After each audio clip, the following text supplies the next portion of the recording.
Hey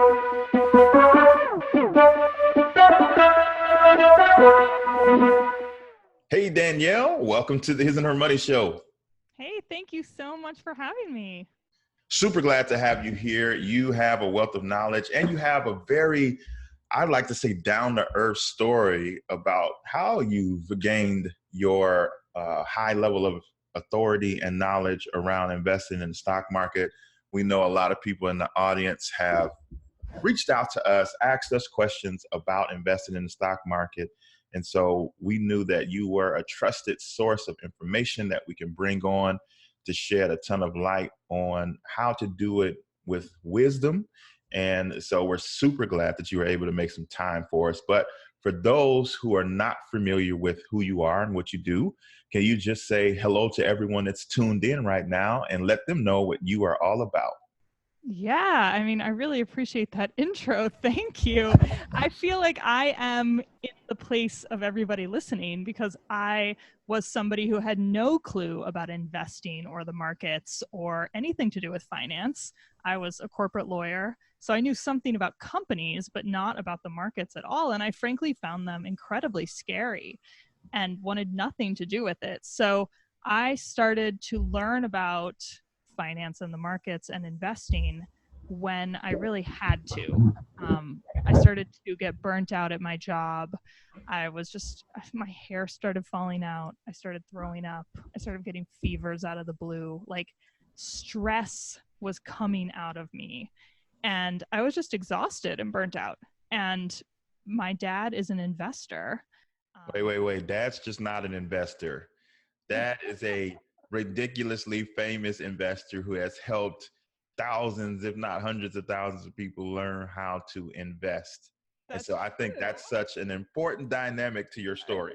And yet, there I was saying to him for my entire life, I was in my mid 30s at this point, saying to him, I want nothing to do with anything that you teach anybody else or do or talk about or anything. Like, literally, he would sit us down. I have a younger sister, and we would sit at like father daughter brunch, and he would try to talk to us about some given company that he had found that was really interesting. And it was just the most boring, torturous thing. And he would talk for like 10 or 15 minutes and then realize that we had no interest and finally sort of trail off. And that was the extent of my investing. I once, to be fair, I did try to learn it one time. I worked for him for a summer and did analysis on companies and didn't learn anything, had no clue what the heck I was doing. I was following what he told me to do, but I didn't understand it at all. So I finished that up and said, well, I never want to do that again. Yeah. And, went on my merry way. So, yes, so my dad is pretty well known and is a very good investor, but I had never learned this stuff at all. And as I said, I had a huge amount of fear, which I think so many of us have about the financial markets. I mean, I graduated from college in 2003, right after the dot-com bust. So it was very hard to find a job. Then I went to law school. In law school, we had the financial crisis. Again, very hard to find a job. So my experience was that the stock market is this weird, capricious, unexplainable up and down thing that I really wanted nothing to do with. So for everybody who's feeling that about this, like, I'm with you. It's real. It's okay to feel like that because they don't teach us this stuff in school. And often, I mean, my own example is a bit ridiculous. We do not even learn it in our families at all. And so I think it's amazing that people are listening to your show and learning so much about what to do with their money because it's necessary. We have to do it or else we get left behind, but it sucks. So let's run the resume real quick, okay? Yeah. Okay. So you are the daughter of Phil Town. Everybody after the show, go Google Phil Town and you'll see what we're talking about, right? He has helped people for years understand how to invest in the stock market. You grew up with him as a father. You are a lawyer, meaning that you know how to learn tough things. Yes, that's true. Graduated law school, you passed the bar, you're a practicing lawyer. And yet, despite all of that, stock market investing felt overwhelming, overpowering, and something unattainable for you. Now, Oh, totally. most people don't have Phil Town as their dad. They've never been to law school, had to go through all that, and they're trying to figure out, how do I invest in the stock market? And like you mentioned already, fear creeps up. And in a lot of cases, fear doesn't just creep up, fear tackles you and Mhm. stops you from even attempting to learn or to invest in the stock market. Mhm. Since it is such a topic that invokes this fear, how did you move past that fear? Because we sometimes people talk about fear like just get over it, but it's just simply not that easy all the time. So No, how good did you, Lord. and how do you suggest to us that we move past this fear of the stock market? It is not that easy. And in fact, I would say it's quite fake to just move past your fear. No, you're afraid for a reason. We're not dumb. We're afraid because the market moves up and down and we don't understand why. And that is naturally something that we should be afraid of. That's correct. So, feeling afraid isn't necessarily a bad thing. Often it's what protects us. And so, I have two answers to that about what I did with my fear. Number one, I found that I had reasonable fear, as I just described. And then I also had kind of this fear of just the whole thing and not wanting to deal with it at all and just sort of wanting to like get away from it completely. And that was more of a fear that I could try to alleviate and move through. And so I did two things. One, decided, so as I mentioned, I worked for my dad for a summer and his method did not work for me at all. So I decided at the beginning of this thing, if I was going to do this, I had to find my own way through it, or else it was not going to work and I would quit. So the way that I found was creating investing as a practice. So treating the process of learning investing as though it's all about the experience and the process and not at all about any sort of goal or finishing or getting to some magical point where you know enough or you know everything and you can just quit learning. And certainly not about some monetary goal, because that, frankly, I'm not really a numbers person. There's a reason that I didn't go into finance. Money and numbers don't really motivate me at all. So having that, and I do notice a big difference between me and other people who are in finance in that I see them being like, oh, I want to make, $100,000 this year. And it's like, that really motivates them. And for me, that just feels like an imaginary number. So treating investing and the process of learning investing as a practice took away a lot of that irrational fear, because all of a sudden I could just be myself. And I didn't have to be like any of these finance people. I didn't have to pretend like I knew things that I didn't know. I could just start right where I was, say I'm a total beginner, and I'm just going to start reading news articles, start learning the language of investing, and just be where I am and try to enjoy the experience. Now, the other part of the fear, the rational part, the part that's good, I think we should keep that fear.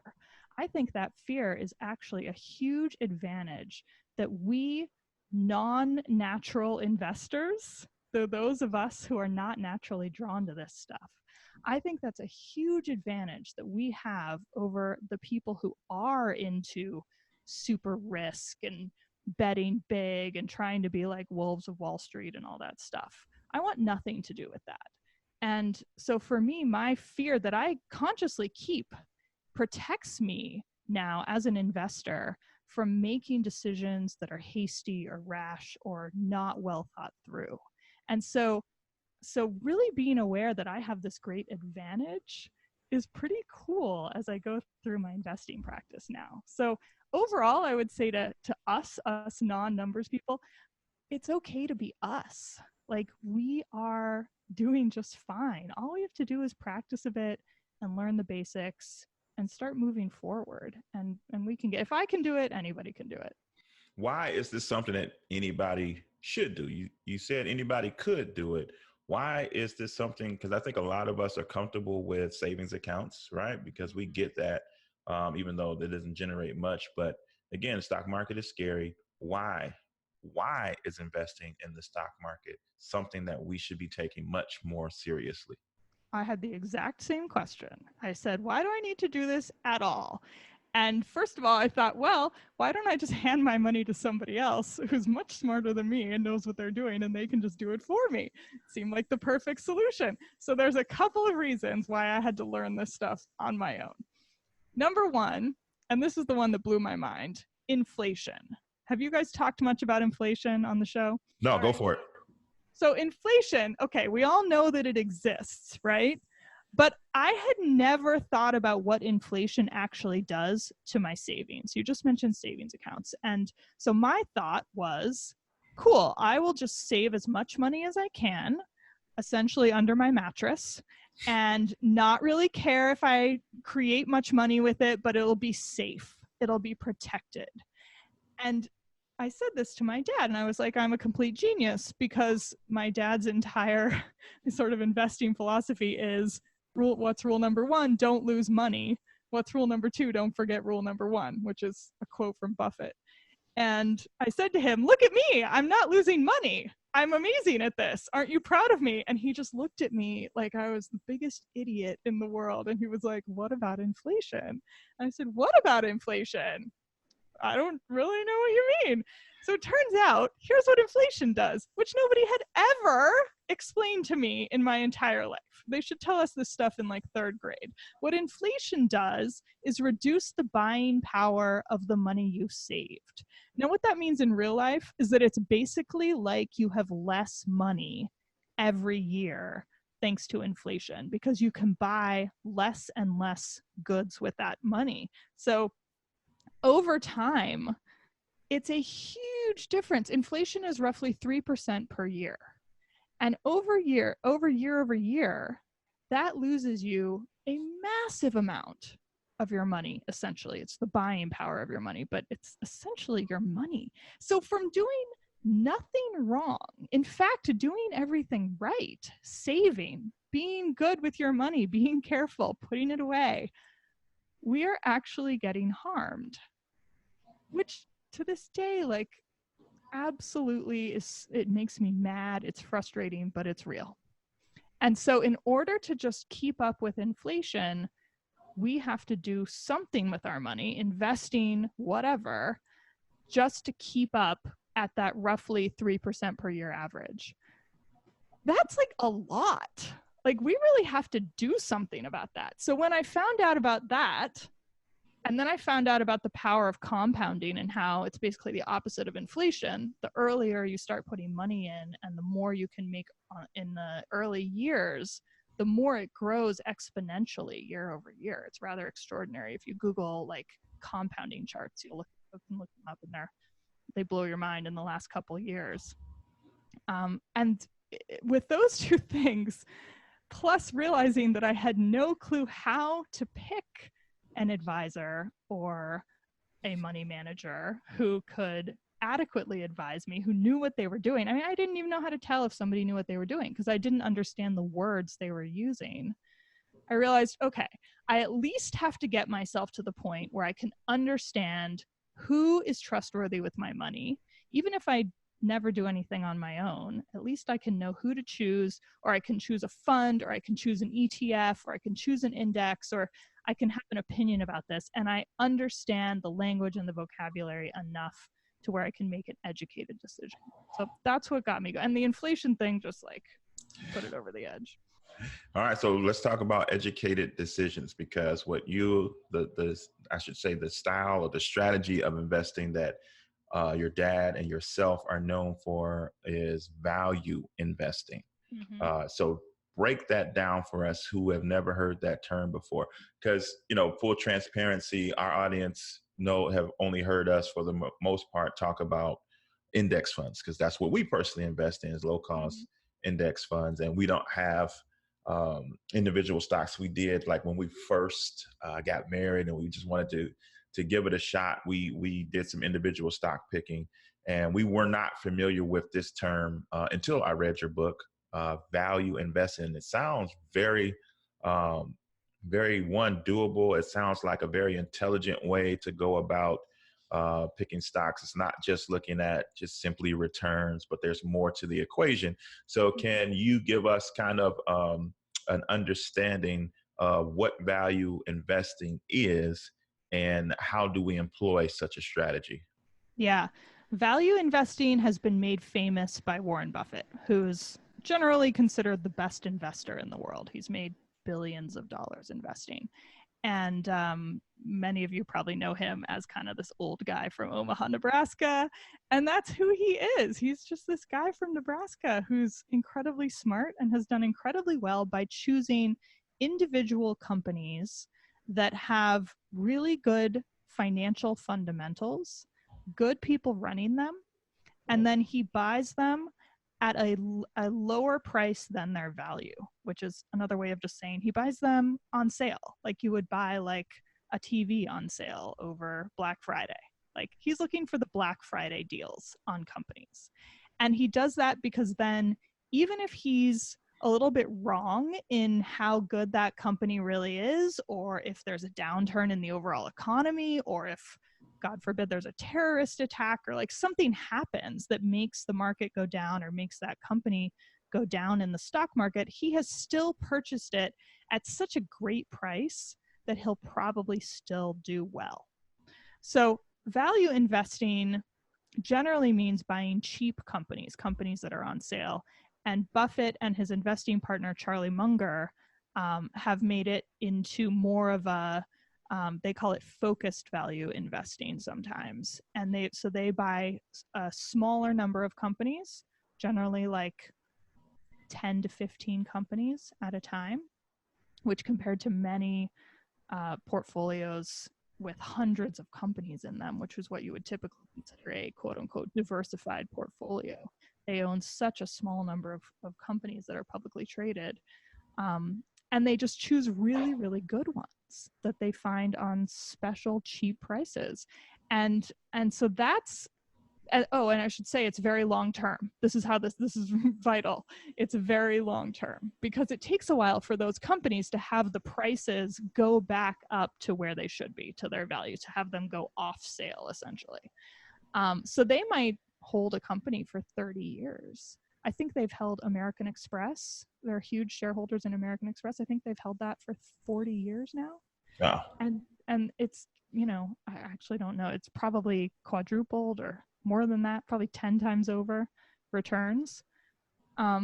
So value investing for me, it really got to me, and I really took to it because you don't have to time the market. And all that fear that I had about the recessions that I went through and the ups and downs of the market, you can kind of ignore that stuff. It actually doesn't matter. And as long as you're finding companies that are well priced, it doesn't really matter what's going on in the market around it. That said, strangely, a market dip or a crash is actually, it's bad for a lot of people. So I hate to say it like this, but it's kind of good for value investors because you can find a lot of companies that are great companies on sale at that point because they're at abnormally low prices. So you'll see value investors kind of being contrarian to how the market works. The market right now is ultra high, like stupidly high. There's a bunch of different charts and metrics that tell you that it's not just in terms of like the Dow Jones numbers, but in terms of its price to earnings ratios and stuff like that.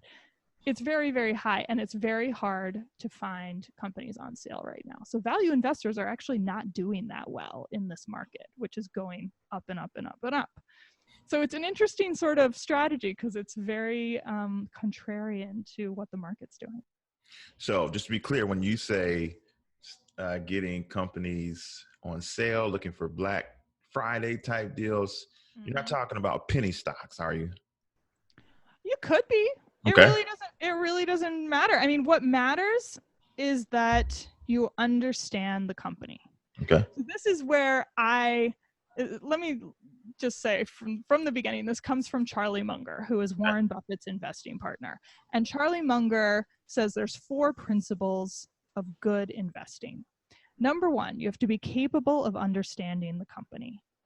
That's it. Just be capable of understanding the company. Now, there's a lot to that, right? Like some companies are a lot harder than others to understand, but there's also a heck of a lot of companies out there that I already understand. I already have an opinion about because I use their products. Take Apple. I have an iPhone. I understand what Apple does pretty well, just without having even looked up the company at all. But I already know a lot about Apple versus like some oil company out there doing something complicated with oil prices. I don't understand that at all. So it's very easy to find companies where you're like, oh yeah, that's kind of a slam dunk, I gotcha. And then other ones where you're like, I'm not even going to touch that one. So that's number one, be capable of understanding the company and be comfortable with your own skill set and knowing that we have a lot of skills actually without even realizing it. Number two is that company should have an intrinsic and durable competitive advantage. Now, there's a lot to say about that, which I won't go into here, but this is essentially determining how impermeable is that company to competitors coming in and wiping them out. And there are ways to do that. Number three is Charlie says, we would like to have management with integrity and talent. And I enjoy that he says we would like to have that because you can't guarantee that people are still going to be there the next year. You invest in a company, that person that you thought was so great, they might quit or something might happen. They might get demoted. Like who knows? Things happen in companies. So we can't trust that people are going to be there all the time. So we have to choose a company that can be run by somebody who's not so fantastic. But at the same time, having somebody who's a fantastic leader of that company can make a huge difference. Look at Chipotle recently. They had a huge problem with E. coli, bunch of supply chain issues because of that, or that was leading to the E. coli problems. They brought in a new CEO. He has changed that company, turned it around, done an incredible job. It's not just him, obviously, but it leads from the top. And it's been very cool to watch somebody new come in and change the way they do things. And then the last thing is the one that we just talked about, which is buying that company with a margin of safety, is the way Charlie puts it. Buying it at a low price, so low that there's a margin of safety that even if you're wrong, you're still not going to lose money. So those four principles of investing and keeping something that you buy for the long term, for like 10 years, 15 years, 20 years, really buying in and not caring about the market ups and downs it's just such a lovely experience, which sounds so crazy when you talk about investing and money, but it really is. It's nice. It feels like you're choosing something wonderful to put your money into. And that to me makes it fun and it makes all the difference. So I remember in the book, you walked through this with several companies that when you were learning this, and I think one was Whole Foods, right? So for somebody's listening who walked with you through those four principles and maybe some companies ran through their head.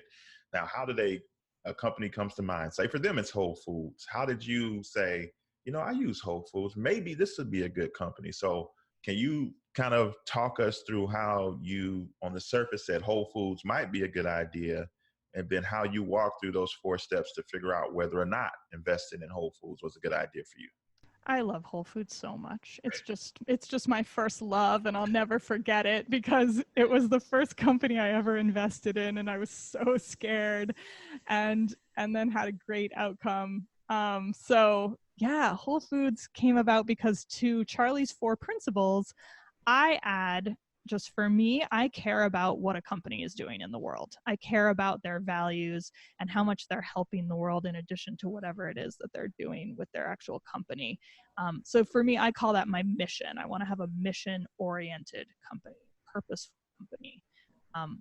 And I consider that to be actually a plus to them doing well in the market, because a company that has a greater vision is generally actually stats show that those companies do better than companies that don't have such a larger vision. So Whole Foods had this huge mission of changing the way that we shop and providing wonderful organic and natural foods to us all throughout the country, all throughout the world, actually. And I mean, John Mackey did an incredible job with that, changing the way that people shop, and the kinds of foods they could demand. I mean, stuff like they created the first seafood sustainability rating and made sure that it was right there on the seafood counter so that you could understand what you were buying and how those fish were brought to your market in your town. That's incredible. They didn't have to do that. That's because they cared about their mission. So I love Whole Foods because I shopped there. I spent way too much money there all the time. And Whole Paycheck and I were very good friends. So I understand the company. I mean, I did research and I made sure I understand how they do like same source sales and how they do stocking and where their supply chain comes from and all that stuff I had to learn about. But I can understand pretty well how a grocery store works. And so I was capable of understanding the company. Their competitive advantage was, first of all, they blew out their main competitor, which was Wild Oats, who they ended up buying. And so there was no other large organic and natural grocery store chain across the US. Whole Foods is it.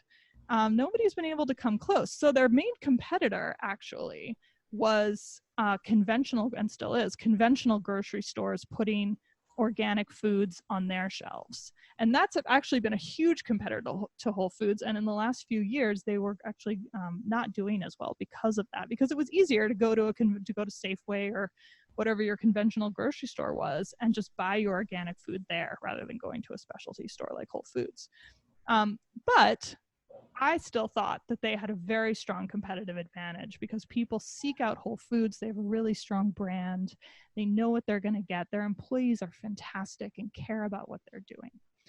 Third, they had an incredible CEO in John Mackey, who's the founder, had been there for years and years and years, cared so much about what was happening to his baby, his company, and was definitely going to shepherd that company through this tough patch that they went through. He had actually left the role of CEO a couple of years earlier, and the company didn't do so well. So he came back out of retirement essentially, and helped it rise up and ended up brokering the deal with Amazon. And then finally, because of these issues with their competitors, because conventional grocery stores were really doing a good job of bringing in organic food, their stock price was down. So I was able to buy it at a low price compared to what it had been. And gosh, I don't remember how many months, but it was less than a year. And Whole Foods got sold to Amazon. So the stock price shot up and I made 40% on that one on my first investment within that. Nice.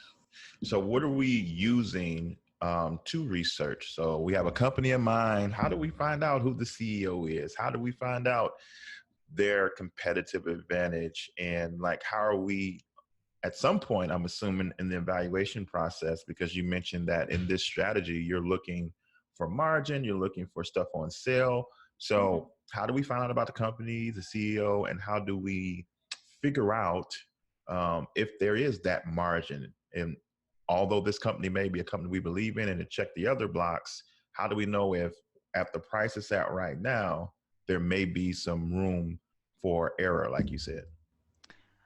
So I ask that question a lot because numbers and spreadsheets are not my thing.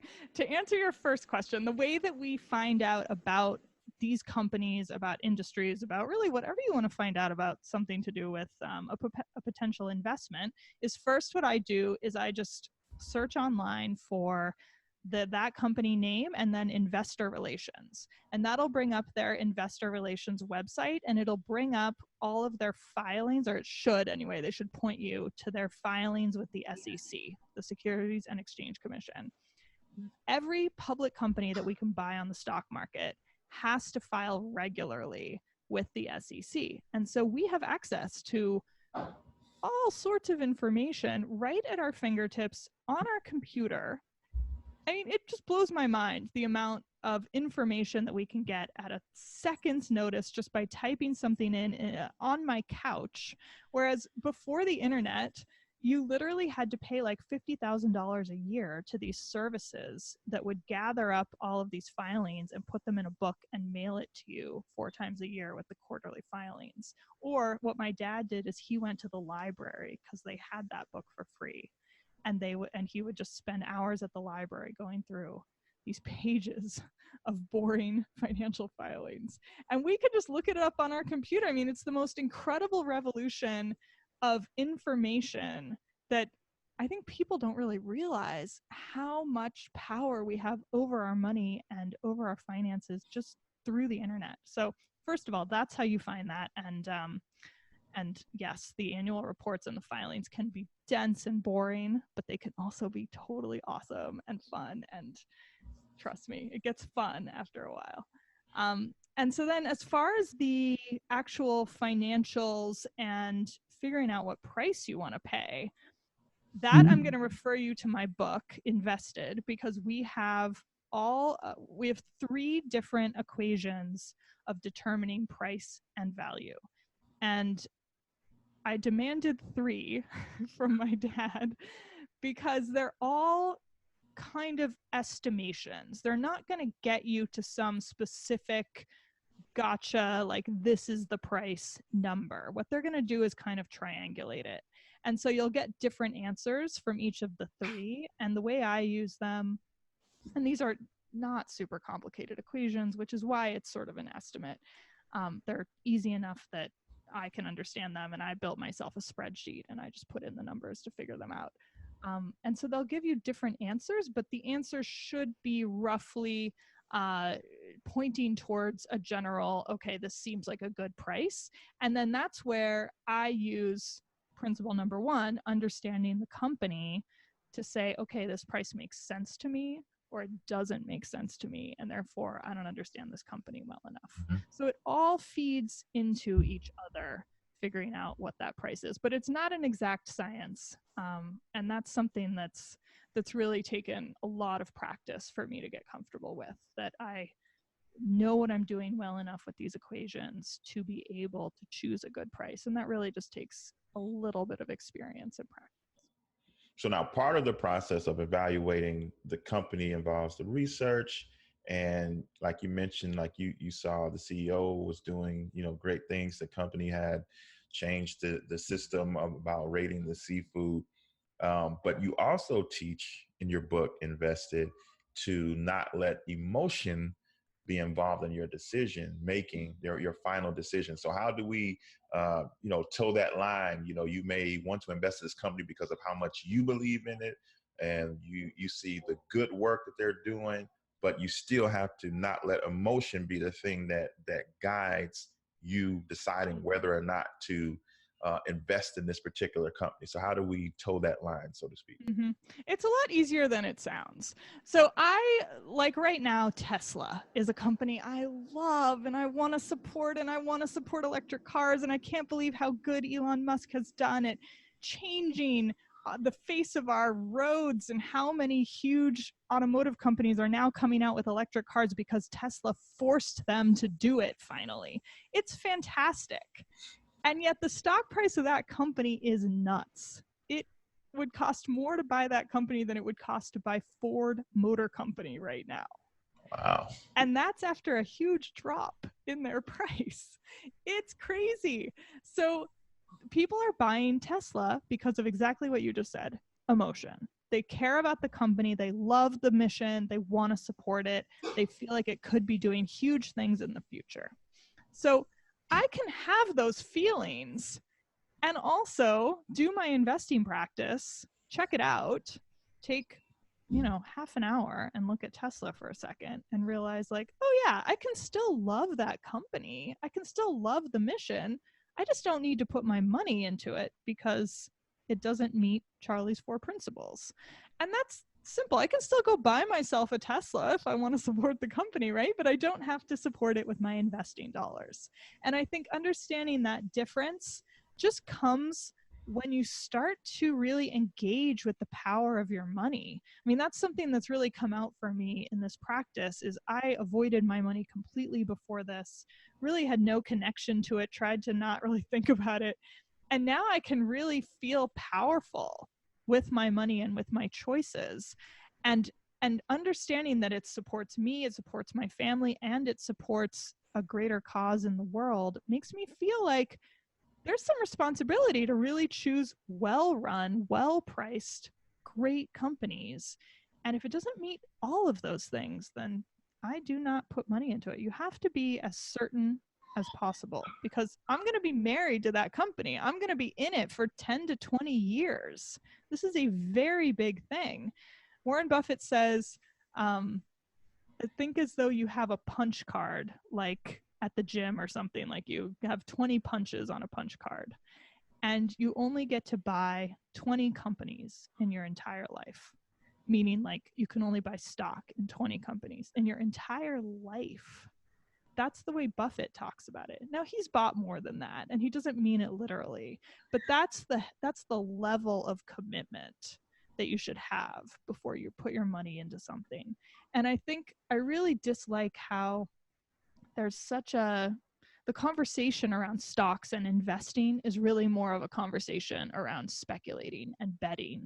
And when you watch financial TV or you read a lot of books that aren't about long-term investing, it's this vibe of like, oh yeah, you're in and out and you don't really care and it's up and down and you're making decisions and you're not really supporting those companies. So what I love about this style of investing is that it makes me feel like I'm part of that company and I don't have to be watching it all the time, because I don't want to be doing that. So it fits my life well.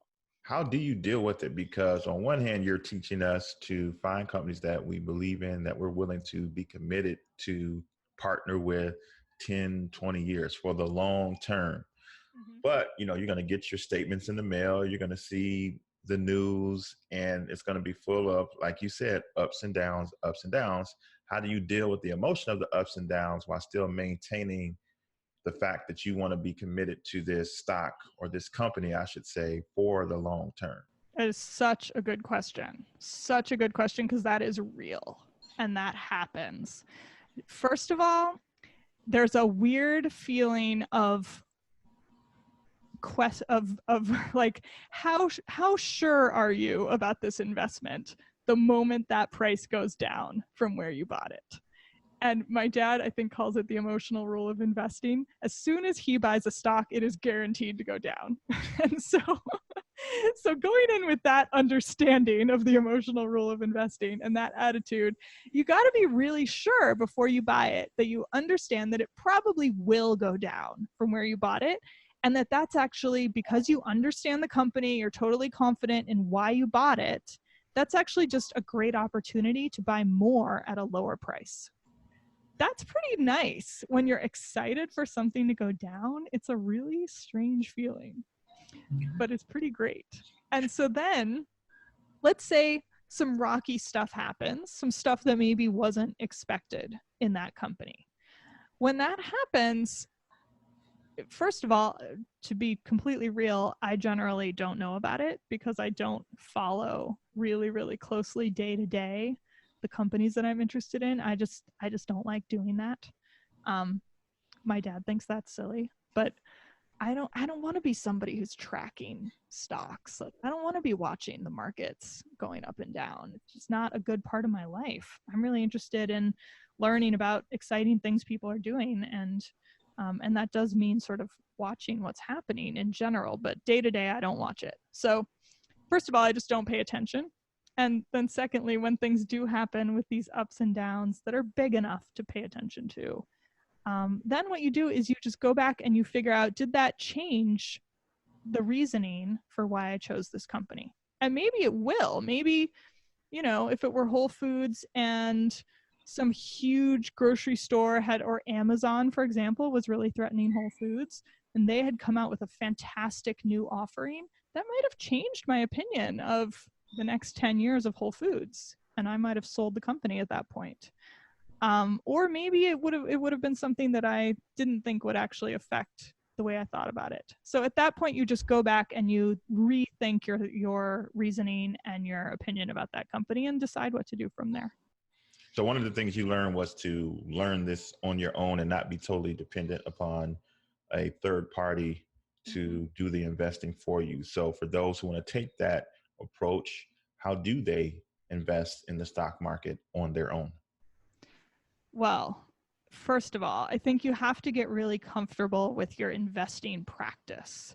And I'm actually coming out with a course soon that I'm so excited about. I've been writing it like crazy on developing your investing practice and connecting with your money. So to me, that's step one. Like I didn't really focus on investing per se until I started to just integrate investing news and reading into my life and connect to my money.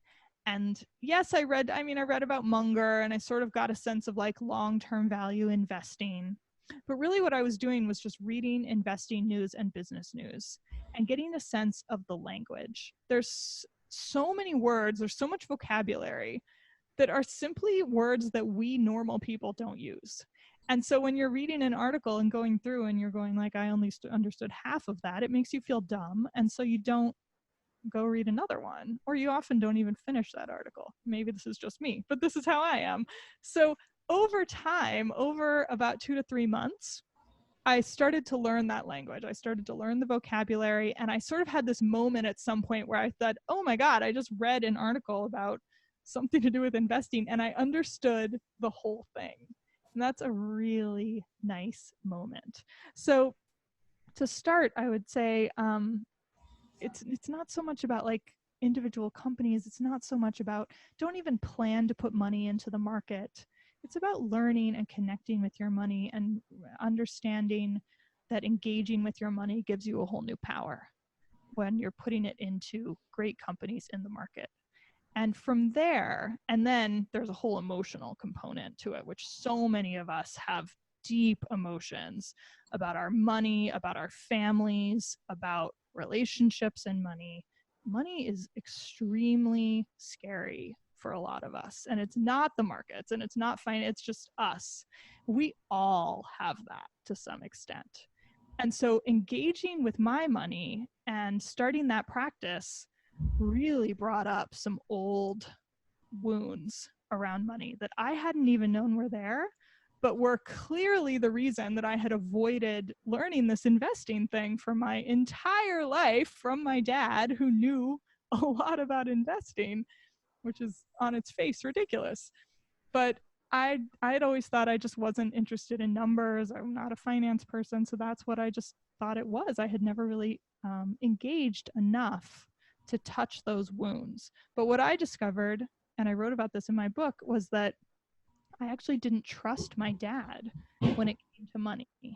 Now, this is somebody who, as you said, is very well known and respected in the investing world, and I didn't trust him. So I thought, okay, what is that? Where is that from? And I thought back, my parents are divorced, and when they got divorced, they, as many people do, they went through a horrible battle, and money was a huge part of that. And we kids were just caught in the middle. They ended up settling and getting rid of their lawyers and going to a mediator, and they are friends now, and it all turned out okay. But what I remember from that time was my dad essentially left us and took the money with him. And my memories of that always were the emotional stuff and how painful it was. But I had never thought about the part about the money until I got to this moment where I was like, why aren't I getting into this investing thing?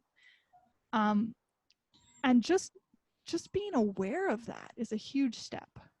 And once I was aware of it, which I think only came out because of my investing practice, I don't think it would have happened otherwise. I was able to talk to my dad about it. He also had no idea that that had happened or had affected us.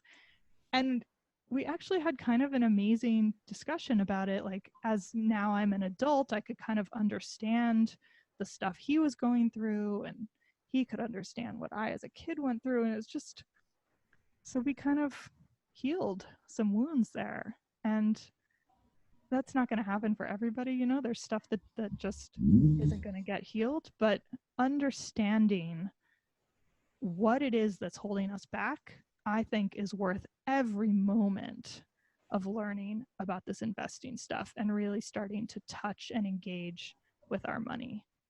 Wow. It's deeper. It's deeper than dollars and cents.